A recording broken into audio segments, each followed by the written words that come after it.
Well, let's bring in Florida Republican Congressman Michael Waltz. He is a member of the House Armed Services Committee, a former Green Beret commander. So let's talk about TikTok carrying ads leading up to the election from the propaganda arm of the Chinese government. I mean, I've always thought that TikTok was the perfect Trojan horse.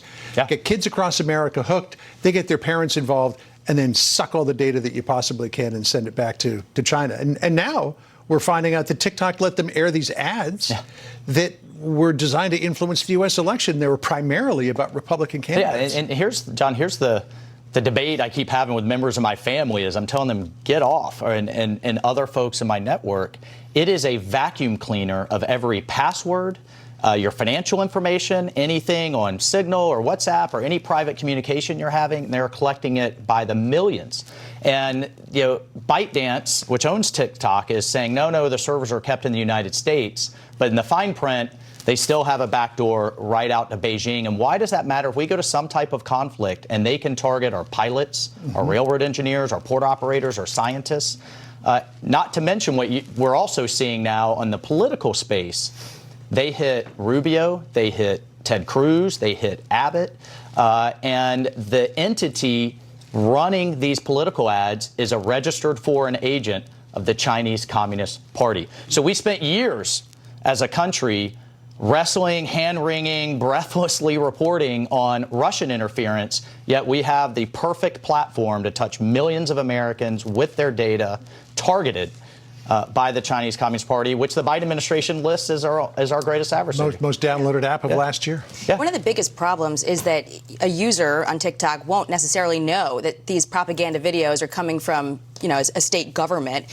TikTok has given a statement that says they're going to fix that next year. They say we plan to introduce our state-controlled media policy and corresponding labels globally next year as part of our continued focus on media literacy. As we've previously confirmed, the global rollout will include China state media. But, my question to you also is the Biden administration has used TikTok to get their message out. They talk to influencers and, are they sending the wrong message that this is a safe platform? Well, look, you have yes, they are, because you just had Chris Wray, the FBI director, listing why it's a national security threat in testimony for all the reasons that we just talked about. The Indian government has completely banned it. Other governments like Japan and Indonesia are considering banning it.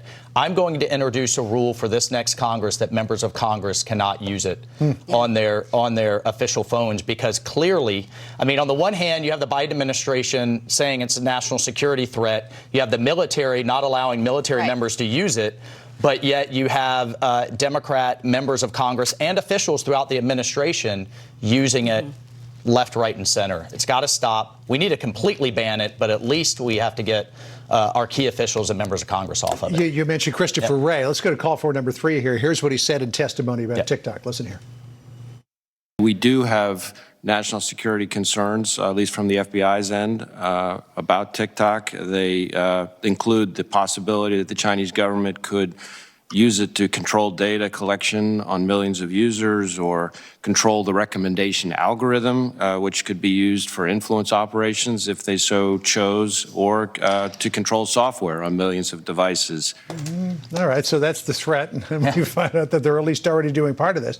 President Trump, if you'll remember, wanted to ban TikTok. That's right. And everybody said, what a mean guy, what a crazy person. You want to ban TikTok? Listen to what Senator Mark Warner of the Intelligence Committee, Democrat from Virginia, said last month about that. Quote, as painful as it is for me to say, Donald Trump was right, and we could have taken action then.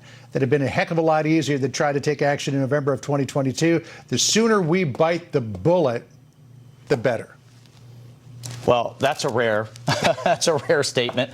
He was right on pigs fly. Right? Yeah, that's right. He was right on that, right on the border, right on Middle East peace. Time is. So what do we do about TikTok now? Well, look, the first things first is get it off of our key decision makers and get it off of these phones.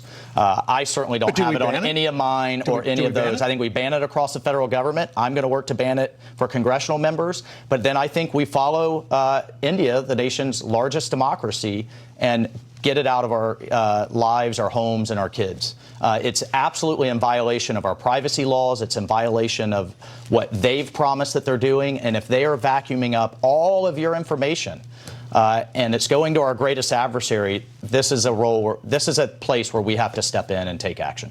You think they'll get bipartisan support? I think we're going to make it happen. I would like to think that we would. I think on the national security committees, like Mark Warner, who's on Intel and Armed Services and others, they see the reporting, they see the intelligence. Outside of that, I think it's going to be tough, but we're going to make it happen. You know, this is like Huawei, except Huawei wanted to do it through hardware. TikTok's doing it through software. That's right. Crazy. Mike, That's right. Great to see you. Thank you. Have a wonderful weekend. You going back to Florida? Yes, sir. We're baptizing Baby Army All this right. weekend. So, yeah, really thrilled. Very good. Well, congratulations. Thanks.